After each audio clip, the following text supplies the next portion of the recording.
आज हम लोग क्लास 11 सब्जेक्ट देखेंगे बायोलॉजी। और बायोलॉजी के अंतर्गत हम लोग जो है अध्याय 6 पढ़ रहे हैं, जिसमें जड़ दाना पत्ती की आंतरिक संरचना के बारे में पढ़ना है। और जड़ के बारे में मैंने मक्का की जो जड़ होती है उनकी जो अनुप्रस्थ काट के बारे में मैंने पिछले वीडियो में बताया। और आज हम लोग देखेंगे तना के बारे में।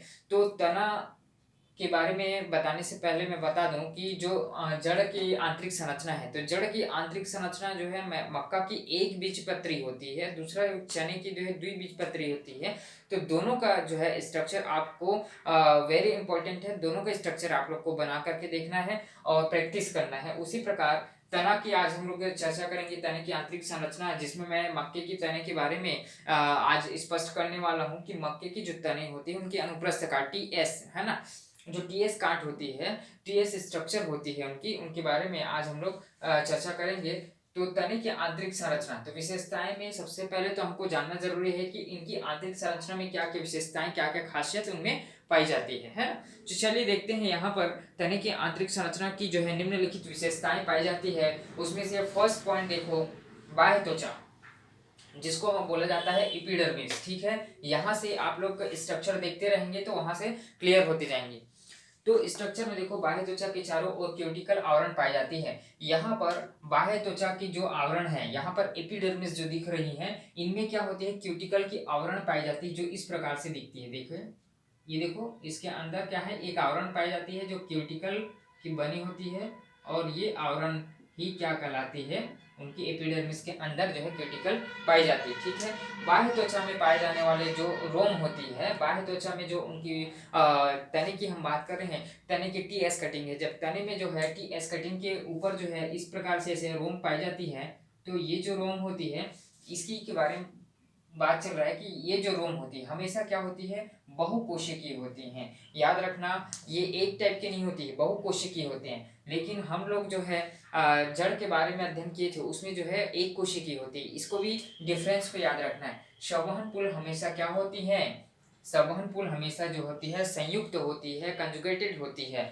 और यहाँ पर देखो, संवहन जाइलम एवं स्टार्च होते हैं। तो यहाँ पर मेटाजाइलम फ्लोएम है, यहाँ पर क्या पाई जाती है, जाइलम एंडार्च पाई जाती है। ठीक है, और ये जो है एक बीजपत्री तने की आंतरिक संरचना में क्या क्या चीजें पाई जाती है, तो यहाँ पर देखो एपिडर्मिस, जिसको बाह्य त्वचा कहा जाता है, तो एपिडर्मिस, उसी प्रकार से हाइपोडर्मिस, और नीचे जो है भरण ऊतक जिसको बोलते हैं ग्राउंड टिश्यू, और उसके बाद देखो संवहन पुल, वैस्कुलर बंडल। तो ये जो है चारों जो प्रकार हैं वो इस चित्र में आप लोग को स्पष्ट दिखाई दे रही हैं। तो एपिडर्मिस, ठीक है, यहाँ पर देखो ऊपर की जो आवरण है, सबसे ऊपर की आवरण क्या है, एपिडर्मिस होती है। इसका क्या काम होती है, ये एक स्तर की बनी होती है और जिसके ऊपर क्यूटिकल का मोटा आवरण पाया जाता है और जो रोम नहीं पाए जाते। इसमें क्या है, क्यूटिकल की आवरण दिखाई दे रही है सभी को, क्यूटिकल की आवरण पाई जाती है जिसके ऊपर जो है रोम नहीं पाई जाती है, बिल्कुल नहीं होती है। दूसरा देखो, अध त्वचा, जिसको बोलते हैं हाइपोडर्मिस। हाइपोडर्मिस क्या होती है, यह जो त्वचा होती है इसके नीचे क्या होती है, क्लेरेनकाइमेट्स कोशिकाएं पाई जाती है, जो 2 या 3 स्तरों की पाई जाती है। और यह जो है यांत्रिकी सहारा प्रदान करती है, यांत्रिक सहारा प्रदान करती है ये जो है हाइपोडर्मिस। हाइपोडर्मिस देखो, ये जो हाइपोडर्मिस है इसके अंतर्गत इस प्रकार से लेयर्स पाई जाती है। ये जो लेयर है तने को क्या करती है, सपोर्ट करती है। तने को सहारा प्रदान करने का काम कौन करती है, अध त्वचा, हाइपोडर्मिस। ठीक है, भरण ऊतक, ग्राउंड टिश्यू।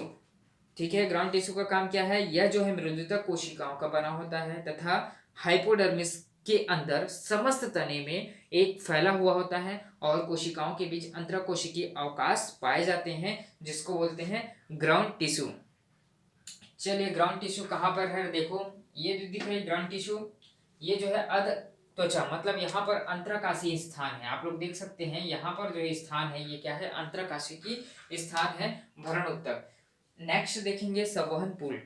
संवहन पुल ये जो होते हैं संयुक्त होते हैं और क्या होते हैं, कोलेट्रल तथा बंद प्रकार के होते हैं। अर्थात इसमें हम लोग देखेंगे कि इसमें जो है कैम्बियम के आधार पर भरण ऊतकों से भरे होते हैं और केंद्र के पास पाए जाने वाले संवहन पुल का आकार क्या होती हैं, बड़ी होती है और परिधि की ओर जो स्थित संवहन पुल होते हैं वो छोटी होती है। तो इतना याद रखना है। और आगे हम लोग बात करेंगे कि ये जो है मक्का, याद रखना कि मक्का की यदि स्ट्रक्चर पूछते हैं, यदि क्वेश्चन में आता है कि मक्के के अनुप्रस्थ काट की संरचना समझा करके उनके वर्णन करना है, तो वर्णन में क्या करेंगे, epidermis, hypodermis, cortex, grand tissue and phloem, metaxylem and protoxylem, ये सारी चीज़ों का यदि आप लोग स्ट्रक्चर में ड्रॉ कर रहे हैं तो कंपलसरी इनको बताना जरूरी होता है। ठीक है, यहाँ पर बाह्य त्वचा, त्वचा भ्रूणतक के संवहन पुल इतना तो कॉमन है, इसको दर्शाना ही है, लेकिन स्ट्रक्चर आप लोग ड्रॉ करके देखिएगा और बहुत ज़्यादा इंपॉर्टेंट स्ट्रक्चर है। उसी प्रकार ये मक्के का एक बीजपत्री है।